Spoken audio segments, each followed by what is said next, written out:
In this video, I'm going to be reacting to why does Hungary and Romania hate each other. I didn't know that. I don't know the history of them there between those two countries, so I'm going to delve in here and see what's the reason, what caused it, what is it like today. Hopefully they talk about that. If they don't, comment down below. Welcome to Mr. Giant Reacts Ting and Ting and Ting. Let's go ahead and YouTube and simmer and see what this situation is all about. There are many secrets unknown to humanity, many riddles man will never be able to solve. The existence of God, the size of space, the infinity of inflation, the secret of death. But the biggest riddle of them all is, who was first in Transylvania?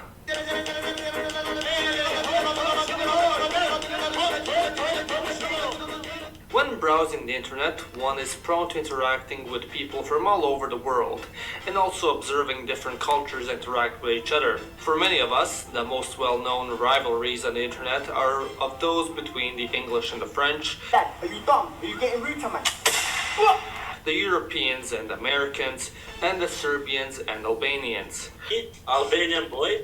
Fuck your family complete. However, among these rival groups lies yet another two, who are usually not as well known to outsiders unfamiliar with the shitfest that are the Balkans and its neighborhood, that being the Hungarian and Romanian feud. Now, the Hungarian and Romanian conflict mostly centers around one place, that being Transylvania, where both groups claim that the other stole their rightful land, and follow up by calling each other's Mongols or Gypsies, depending on who's speaking, of course. However, to dismiss the conflict simply over territory would be nothing but foolish, as True. it has much more substance to it. To start off dissecting the conflict, we first need to take a look at the history of Transylvania, the main area of dispute between the two ethnic groups. The prehistory of Transylvania is characterized by numerous migrations from all over Europe, most notably from the Pannonian Basin, modern-day Wallachia, Banat, and Anatolia. During the Middle Paleolithic and Neolithic eras, the status quo was cavemen came, cavemen went. Everything changed in the 14th century BC when new invasions coming from Central and Eastern Europe destabilized the people living there. The newcomers formed the Gava culture, theorized to be the predecessors of the Dacians, by intermingling and interbreeding with the local population. After the Gava came Asian horsemen who raided and plundered the area, making many locals move from the area, abandoning their settlements, which the new coming Asian invaders settled in. With the depopulation of Transylvania, many Celts who were migrating throughout Europe decided to settle in the area. With their arrival and the intermingling with the locals, the famous Dacians emerged and founded their kingdom in 168 BC. For the next 280 years, Transylvania was under Dacian control, until in the 2nd century AD, the Romans conquered the kingdom. In the 3rd century again, Transylvania relived a shock as again the land became overrun with invading tribes such as the Carpi, Visigoths, Huns, Gepids, Avars, and Slavs. After the invasion from numerous tribes across Europe, historians on both sides failed to reach a consensus regarding if the Draco-Roman population who survived in Transylvania would go on to become the ancestors of today's Romanians, or if the first Romanians/Vlachs appeared in the region in the 13th century during the mass migration of Slavs and Vlachs that ensued after the Battle of Kosovo, which is one of the key components over the debate of who was in Transylvania first, but we'll elaborate more on that later. The Hungarians first arrived in Europe in the 9th century, and the Kingdom of Hungary was soon founded in 1000 AD. And 3 years after the kingdom's formation, it established partial control over Transylvania. Now again, there is a lack of consensus of what actually happened here. Some historians claim that the Hungarians started populating Transylvania between the 10th and 13th centuries, while others claim that the land was already settled with them before due to the previous tribal migrations that ensued earlier in the millennium. For the next 500 years, Transylvania was a voivodeship under Hungary.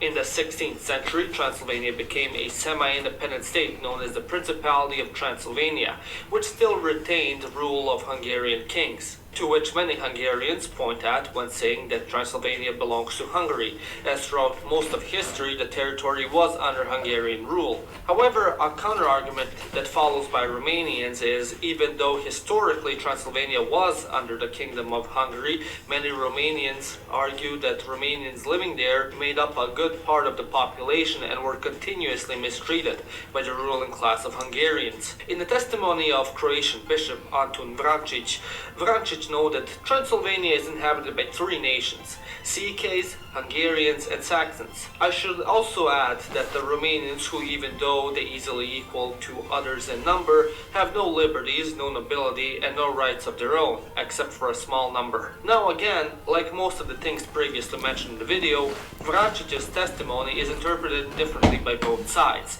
and many Hungarians would dispute the bishop's claims. After the defeat of the Ottomans, Transylvania came under Habsburg rule, and under the Austrian Empire, the territory had a significant amount of autonomy and was separately administered from Hungary, although the Austrian rulers acknowledged it as the lands of the crown of Saint Stephen/István. After the Hungarian Revolution and the formation of Austria-Hungary, Transylvania was fully incorporated under the administration of Hungary.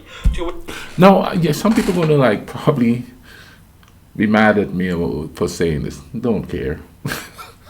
Just don't, man. Because I, man, just want some peace in the world and things so I could travel and enjoy, when the time comes. But here's the thing. It's all well and good to know history. It's all well and good to understand your history. It's all well and good to be proud of your history. But in certain places, people are there. They're not going anywhere. Unless, of course, you start killing them off and they have to run, like what was happening before. You know what I'm saying? And they're there. So why not get along? You know what I'm saying? It's kind of like how people tell African Americans and people in this part of the world, hey, forget about slavery. We're here now. But there's a caveat to that, because you're here now, but you're right under there beneath us. So, know your place. It's not like that as much now. But you see where I'm coming from. Oh, stop complaining about that stuff. You're here now, but under our substitute, or whatever you want to call it. You know what I mean? The thing about it is, like, we're all here, man. We're here. We're right now. In the moment. In the year. In the minute. Everything. Let's make the best of it. And the best of it means all of us try to come to a certain level of peace, or a certain level of understanding of each other, and understanding the fact that we are different because of culture, religion, and sometimes politics. But we're all still human beings. And I don't care what system you live under. If you're human, you're looking for one thing: peace of mind, a good life, to feel secure where you are. On either side of any kind of conflict. That's what you're looking for. The misconception is that if you dominate somebody else, you're going to feel safe. But then sooner or later, those people are going to become stronger, and they're going to have uprising, and they're going to take over. Some militarily, others culturally. One culture become more prevalent, and then it slowly pushes out the other. Like the argument today, what do they call it? There's something called replacement theory here. A lot of people on one side of the political spectrum believe that minorities are taking over. You know what I mean? And the best way to do it is to shut the borders down, keep them in their place, you know what I mean? So that they won't have any power to make any changes to make things equal. Now, speaking of equal, a lot of sectors of people, they really and truly aren't looking for equality, they're looking for power over. And that's the type of rhetoric that's overtaken the whole, get along and peace and love stuff. People may say that, but they don't really mean that. What they mean is they want to have the power over the next person so that they could feel comfortable, which in turn is what the other people are doing. So we're doing the same thing, but arguing that from our perspective that what we're doing will benefit all. It's kind of a confusing. Let's keep going. But you see that's playing out here because before the Hungarian takeover of the place, there was like, just people migrating back and forth, back and forth. It's the same thing in here, you know what I mean? The native tribes were just migrating different places, you know what I mean? Different parts of the country until people came. And granted, there are some tribes that stayed in one spot. But if one tribe realized that that one is doing better, they want to take it over. It's just, you know what I mean? We're here. Let's just enjoy ourselves. You know what I mean? And I'm not talking about partying and drinking and woohoo. I'm not talking about that kind of vibe. I'm talking about, hey, I'm making some. I'm making these Hungarian dishes, traditional dishes. Come, let's eat. I'm sure that's going on somewhere. Or Romanians. I'm doing. Some Romanian dishes. Come on over and try this, and some of it might be similar. We just don't know because we're fighting. And I'm talking about in general, not just the two places. You see what I'm saying? So we could enjoy each other instead of trying to, and we could share where we are. There's only one earth, and one group of people can't just constantly decide that this earth is mine. There's a reggae song that says it's your world and mine. It's your world and mine. Not it's my world or it's my land. It's your land and mine. It's been there before we came along and start claiming stuff. You're not diluting a race when we're all the human race. Now, if somebody go out there and start having babies with dogs and cats, then there would be a problem. But, it's another human being. Let's get back to this video here. Which many Romanians were dismayed. After the First World War, the Austro-Hungarian Empire was dismantled with the Treaty of Trianon, which to this day stands very controversial with many Hungarians, as 70% of the country's territory was stripped away from them, and the new borders did not follow ethnic lines, which left many Hungarians, around 31%, which numbered at around 3.3 million, under the jurisdiction of newly formed Yugoslavia, Czechoslovakia, and Romania. Transylvania at the time boasted a Hungarian population of around 1.3 to 1.6 million, which was around 25 to 31% of the territory. In 1940, northern Transylvania was given to Hungary during the Second Vienna Accord. However, that still didn't fix the problem, as a hefty amount of both Romanians and Hungarians still resided in both countries. Within the territory Hungary received during the award, more than 50% of the population wasn't of Hungarian origin, and around 20% of southern Transylvania's population remained Hungarian. After the Second World War, Hungary's borders returned to its post-Trianon state, and things haven't changed since. Essentially, within the historical aspect, Hungarians and Romanians clash when it comes to the ethnic ownership of Transylvania. As several different studies and reports claim different origin theories, both sides claim that they are first, and by default they have first laid claims to Transylvania. On top of that, Hungarians claim that historically Transylvania was under the rulership of Hungary and thus is rightful Hungarian land. Meanwhile, Romanians claim that while yes, Transylvania was under Hungary's banner, the Romanians living there were equal in number and they were mistreated by the Hungarians and discriminated based on their ethnic origin through programs of Magyarization. However, things don't end just there, as there are many aspects of modern life and policy that influence the relationship of the two. For starters, Transylvania today is a multicultural society, where 70% of the population are Romanians, 17% Hungarians, 4% Gypsies, and the rest are others such as Ukrainians and Germans. With that being said, many of the issues in Transylvania stem from that, and ultimately influence the Hungaro-Romanian relations. As Hungarians are around 17% of the total area's population and make up a hefty majority in Zekerland, many of them ask for local minority rights and autonomy in their municipalities and provinces where they make up the ethnic majority. Most of the rights the Hungarians ask are related to their language and culture, such as being able to attend all levels of education in the Hungarian language,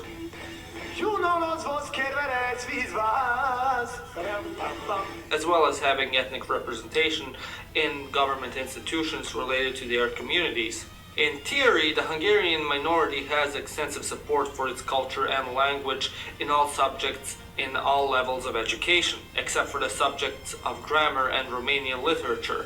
As well, in the villages inhabited by at least 20% minority representatives, the government is obliged to offer them access to administrative services in their language, and bilingual signs and notice boards are also erected in those municipalities. Yet, many Hungarians complain that these rights are not always fully respected. Meanwhile, many Romanians claim that their Hungarians are gaining too much special treatment and are not integrating enough into society, as many, mostly located in secular land, struggle to speak Romanian. Because of these government programs and Hungarian calls for autonomy, the loyalty of Romanian citizens of Hungarian ethnicity to the Romanian state is often questioned. One of the key things that has influenced this is also that many, if not most Hungarians in Transylvania have dual citizenship. Alongside this, the Hungarian government has financially supported the diaspora in Hungary in several ways, mostly through financial and political aid, which brought the Hungarian population even more distrust from the Romanians. The ultimate fear of Romania is the idea of Hungarian secession from Romania. Well, for Hungarians, it's the loss of their cultural identity. Of course, all that I said can be debated and argued by both sides, and I highly recommend that you do your own research and read more on the topic if you're interested. All the sources I used for the video will be in the description. Thanks again to the channel members, especially Julian.